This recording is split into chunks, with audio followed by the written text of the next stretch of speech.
Good afternoon. It's a very good afternoon.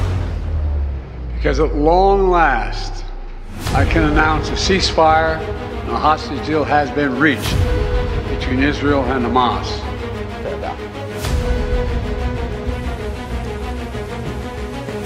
السلام عليكم ورحمة الله وبركاته.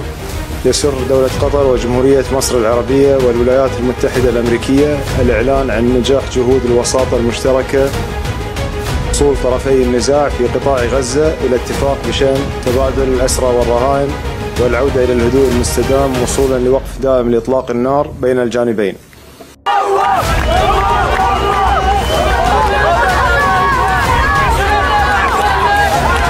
هذه الساعات نستناها من سنة وسنة ونص. احنا بنعيش اللحظات هذه قاعدين ما حدش بيحس بالشعور اللي احنا عايشين فيه. شعور لا يوصف، شعور لا يوصف. بتروع دسة، بتروع الشجاعية. Israel, kalaupun mereka bersikeras melanjutkan operasi daratnya ke Rafah, mereka akan menemukan hal yang serupa yang mereka temukan di wilayah utara tengah. Tidak akan ada bisa bukti yang mengatakan bahwa para pejuang ini bersembunyi di area sipil. Maka terpaksa akan menghentikan operasi dan mereka akan berusaha mencari jalan baru yang pasti ujungnya akan selesai. Selesainya apa? Selesai artinya gitu tentang senjata. Silakan dicatat kata-kata saya ini ya. 2012 agresi 2014 2021. Momen seperti ini akan selalu berakhir dengan kesepakatan gitu tentang senjata yang menguntungkan para pejuang Gaza dan akan diikuti oleh ribuan bahkan jutaan warga Gaza turun ke jalan-jalan merayakan kemenangan ini dan diikuti oleh jutaan bahkan miliaran warga dunia turun ke jalan-jalan juga untuk merayakan kemenangan para pejuang Gaza.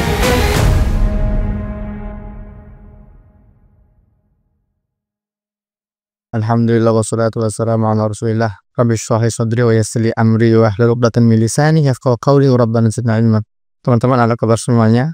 Kembali lagi bersama saya Muhammad Hussein Gaza di Kairo, Mesir. Alhamdulillah kabar gembira semua sudah mendengarnya insyaallah ya, bahwa kesepakatan gencatan senjata akhirnya resmi sudah diumumkan tadi malam hari Rabu malam jam 10 waktu Qatar oleh Menteri Luar Negeri sekaligus Perdana Menteri Qatar di Doha. Artinya ini diharapkan mengakhiri genosida meskipun penerapannya belum langsung dilaksanakan atau belum langsung aktif, tapi akan aktif pada tanggal 19 Januari atau hari Ahad mendatang. Kita ada 3 hari ya dari sekarang. Sekalipun pengumuman sudah disampaikan kesepakatan ini, namun serangan udara Israel tadi malam itu malah semakin intens di wilayah-wilayah padat penduduk. Dalam beberapa serangan itu 20 syahid. Ya Allah ya, memang kita tidak bisa berharap banyak ya, namanya juga Israel kan. Tapi paling tidak alhamdulillah ya, ini sudah fix, sudah final, dan kesepakatan gencatan senjata ini dijamin oleh 3 negara mediator, Qatar, Mesir, dan Amerika. Ada 3 tahapan dalam kesepakatan ini. Tahapan pertama sekitar 42 hari, diantaranya pertukaran 33 tawanan atau sandera Israel yang ada di Gaza akan ditukar dengan sekitar 2000 lebih tawanan Palestina yang ada di penjara-penjara Israel. Kemudian juga penarikan pasukan Israel oleh dari Gaza dan beberapa poin-poin penting lainnya. Intinya teman-teman, saya sudah sampaikan dalam beberapa podcast lah, nggak aja podcast, beberapa podcast, di antaranya podcast dengan Deddy Corbuzier di Close the Door. Saya sudah jelaskan bahwa ini pasti berakhir, dan Om Deddy nanya gimana berakhirnya. Seperti yang sudah-sudah. Pengalaman saya selama di Gaza sejak 2011, saya bukan hanya menyaksikan, yang merasakan langsung berbagai agresi militer Israel ke Gaza. Tahun 2012, kami digempur selama 8 hari dalam pertempuran Hijratus Sijil. Tahun 2014, kami digempur selama 50 hari. Tahun 2021, kami digempur selama 14 hari. Dan setiap kali agresi terjadi, setiap kali episode eskalasi itu terjadi, akhirnya endingnya selalu sama, yaitu Israel akan dipaksa oleh para pejuang Gaza dan oleh ketegaran dan kesabaran warga Gaza. Mereka akan dipaksa untuk menyetujui persyaratan yang disampaikan oleh para pejuang Gaza. Dalam hal ini, sejak 7 Oktober, sejak aksi Taufan al-Aqsa, di hari pertama itu sudah jelas statement juru bicara Qassam, Abu Ubaidah, sudah jelas bahwa hanya ada satu cara untuk kalian membebaskan para sandera-sandera ini, yaitu apa? Pertukaran tawanan. Masya Allah. Dan itu konsisten. Akhirnya Gaza digempur 1 hari, 2 hari, seminggu, 2 minggu, sebulan, setahun lebih. Yang menggempur pun bukan hanya Israel, di backup langsung oleh tentara Amerika, oleh alutsistanya Inggris, oleh Jerman, Australia, Kanada, puluhan negara-negara barat itu mereka membombardir bersama-sama Gaza selama 15 bulan, setahun 3 bulan. Masya Allah.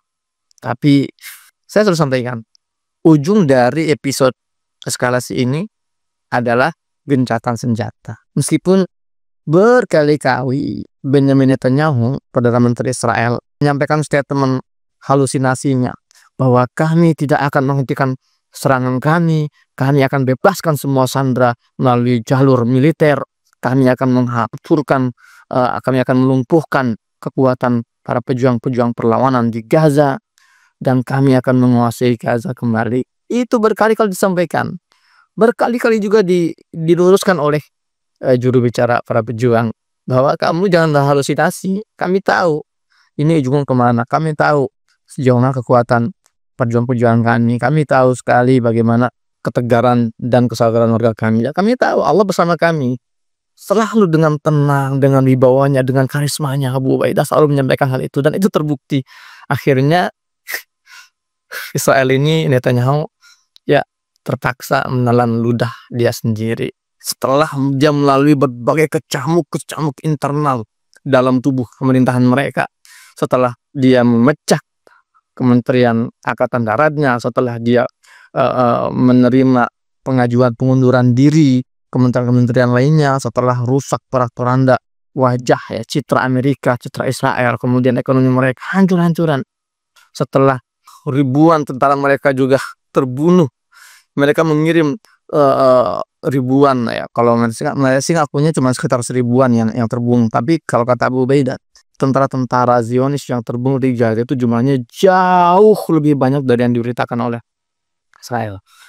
Kerusakan dan kerugian material di kalangan militer Israel itu jauh lebih besar dibandingkan yang disampaikan di media-media mereka. Dan kita semua punya sejarah positif tentang statement-statement para pejuang Gaza. Nggak pernah mereka berbohong, nggak pernah mereka berdusta, nggak pernah mereka mengada-ngada atau mengeluarkan informasi yang tanpa ada dasarnya, enggak gitu. Ya, jangan kita, orang Israel sendiri, orang Yahudi sendiri, itu mereka mempercayai statement Abu Ubaidah lebih dari mereka mempercayai statement para menteri-menteri mereka, para pejabat-pejabat tinggi mereka. Jadi setelah Israel ini melalui berbagai kecamuk, konflik internal, perseteruan sama mereka, kerugian materi, kerugian imateri, akhirnya mereka ya harus terpaksa mengiyakan dan meng-ACC persyaratan para pejuang Gaza. Apa sih inti dari kesepakatan ini? Ya, sebetulnya ada banyak tuntutan, tapi yang terbesar itu, yang terutamanya mungkin saya sebutkan aja 5. Pertama, permanent ceasefire. Artinya apa? Peperangan ini atau genosida ini dihentikan secara total. Nah, ini saya sebetulnya yang menjadi tidak ada titik temunya itu di sini dalam 1 tahun terakhir ini, 1,5 tahun terakhir ini. Dari awal sebetulnya Israel itu sudah siap untuk menjawab atau untuk menyepakati beberapa kesepakatan atau persyaratan yang diajukan oleh para pejuang Gaza. Tapi yang Netanyahu ini nggak mau perang ini berhenti. Itu yang pertama. Kenapa alasannya? Sudah saya jelaskan. Ada banyak skandal personal Netanyahu yang akan siap diusut kalau ini perang selesai. Kemudian juga ada 2 menteri Israel yang keras kepala, ya, Smotrich sama Etna bin Gvir, yang mengancam kalau perang ini selesai kami akan keluar dari koalisi. Akhirnya kalau mereka keluar dari koalisi, pemerintahan akan tumbang. Artinya akan pecah dan mereka harus mengadakan pemilu baru. Itulah artinya Netanyahu tidak akan lagi menjadi perdana menteri. Ada banyak hal Itulah kenapa Netanyahu selama ini nggak mau sama sekali adanya permanent ceasefire. Namun sekarang dia tidak lagi bisa menolak tekanan dari Donald Trump. Donald Trump juga bukan orang baik ya yang ingin membantu Gaza. Donald Trump juga melihat untung ruginya. Dia seorang pengusaha. Dia melihat wah ini nggak ada keuntungannya nih.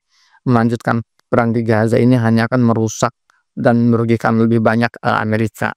Jadi Donald Trump bukan orang yang dianggap berjasa, enggak. Tapi mereka ini kekalahan bersama.